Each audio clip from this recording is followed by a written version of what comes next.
Gaano nga ba ka-loyal ang partner mo sa'yo? Gusto mo i-try? Subukan mo tong pinagbabawal na teknik.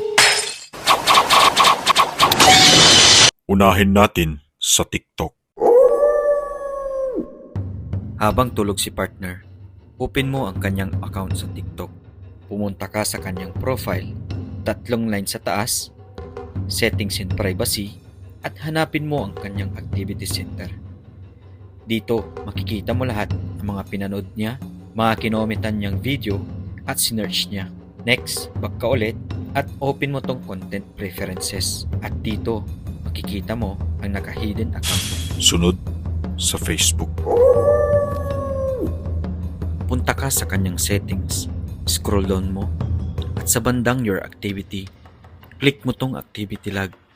At dito, pwede mong i-check lahat ng mga activity history niya. Sunod sa Messenger. Pumunta ka sa kanyang messenger. Dito sa settings, i-check mo ang kanyang archive.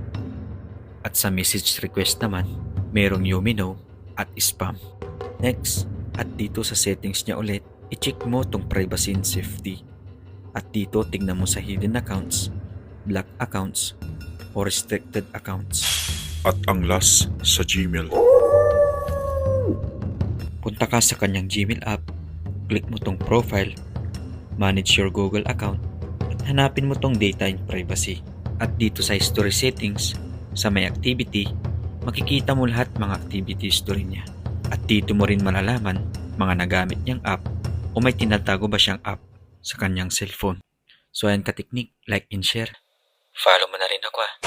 Like, follow for more.